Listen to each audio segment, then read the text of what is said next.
Troisième leçon sur les droites et donc le premier degré. Et avant de continuer, je voudrais d'abord faire un récapitulatif de ce qui a été fait jusqu'à présent. Nous avons vu d'une part l'équation de la fonction dite affine mx plus p. Nous avons vu que ce qui nous intéressait, c'est de trouver alors à ce moment-là différents points. Grand P qui a comme coordonnée 0P qui concerne l'intersection de la droite avec l'axe des Y.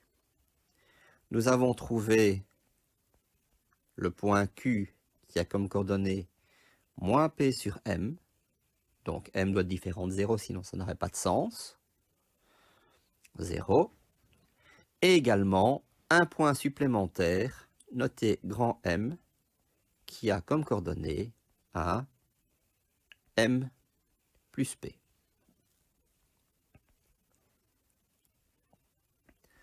De cela, nous pouvons tirer toutes les propriétés de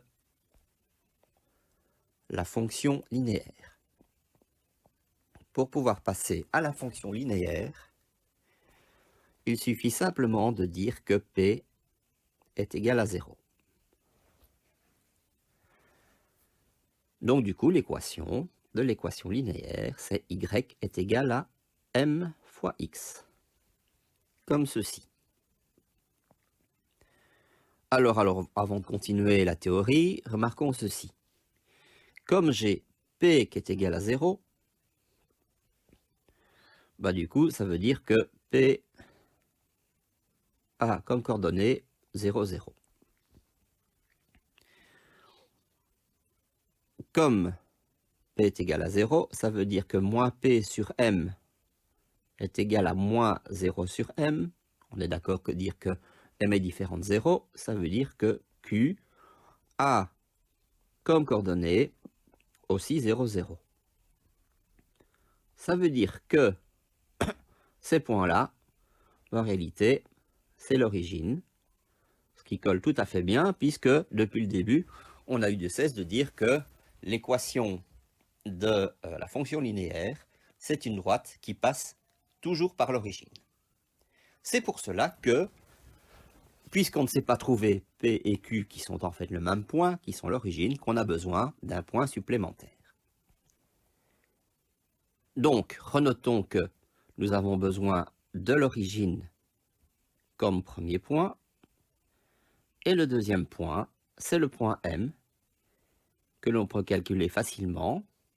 X vaut toujours 1, et Y c'est M plus P, c'est-à-dire M plus 0, c'est-à-dire M. Et nous avons donc le résultat final pour les équations des droites. La droite qui passe par l'origine, la fonction linéaire, et toutes les autres droites. Les droites dites fonctions affines, qui sont parallèles à ce moment-là aux fonctions linéaires, à condition que M, c'est-à-dire la pente, le coefficient angulaire, soit identique de part et d'autre. Donc toutes les droites qui ont le même coefficient angulaire sont parallèles. Nous avions vu également des cas particuliers. Les cas particuliers, ce sont les droites horizontales et verticales. Nous avons donc dans le cas des droites affines, la droite horizontale y égale 0, pardon, P. Le cas y égale 0, c'est le cas particulier justement, qui correspond donc à l'axe des X. Et nous avions également l'ensemble des verticales X égale Q, qui correspond au cas particulier X est égal à 0, c'est-à-dire l'axe des Y. Voilà, ça fait un bon récapitulatif, un bon résumé de ce que nous avions vu jusqu'à présent. Maintenant, je voudrais faire l'étude d'une droite qui passe par deux points dont on connaît les coordonnées et dont on recherche, bon, du coup, l'équation. Cela veut dire qu'on connaît un certain point P1 qui a comme coordonnées x1, y1. On sait également toutes les coordonnées d'un deuxième point qui peut être situé en haut ou en bas de P1, en gauche ou à droite, ça n'a aucune importance, ça marche toujours. On sait que la droite a pour équation y est égal à mx plus p. La question c'est que vaut m, que vaut p? On ne connaît absolument pas les valeurs ni de la pente, ni du terme indépendant. Cette fois-ci, on travaille à l'envers. Plutôt que de rechercher des points à partir de l'équation d'une droite, on vous donne deux points et on doit trouver l'équation de cette droite. C'est un outil important pour tous ceux qui se décident de faire un bachelier par la suite, parce que c'est quelque chose dont on a besoin en statistique. Bien, eh bien, on va calculer ça. Que savons-nous? Nous savons que le point P1 appartient à la droite.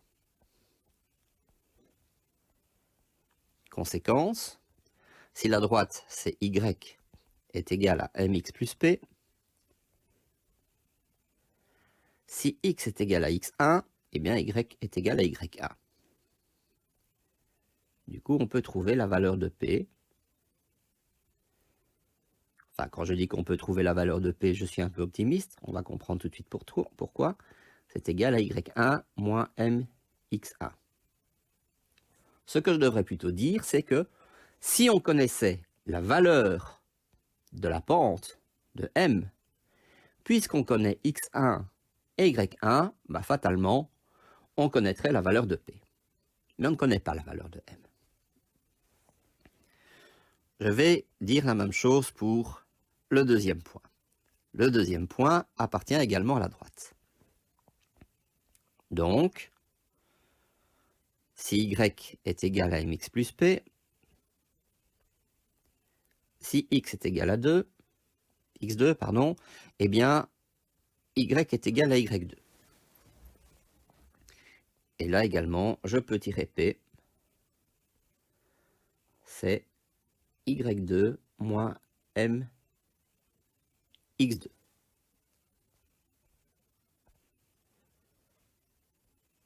Ça, j'entoure.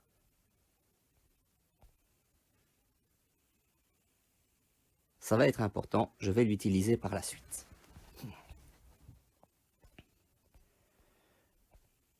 Je vais continuer mon calcul.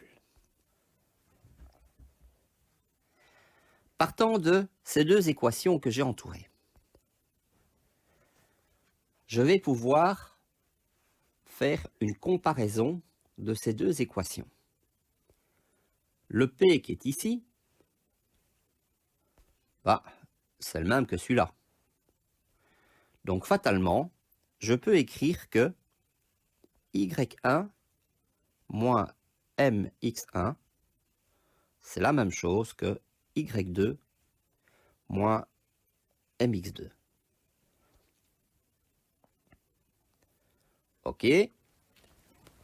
Remarquez que du coup, j'ai une équation avec une seule inconnue. L'inconnue, c'est m. Donc, je vais mettre tous les m à gauche et tout ce qui n'est pas m à droite.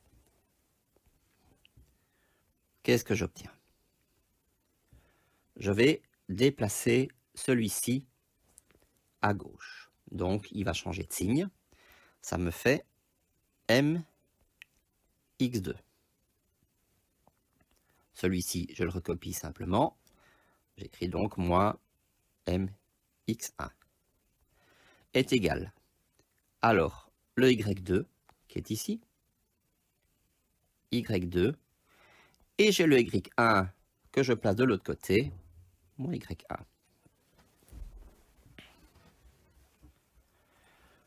Je vois que du coup, je peux mettre le m en évidence. M devant x2 moins x1 est égal à y2 moins y1. Et voilà, j'ai quasi terminé. Il me suffit maintenant d'écrire que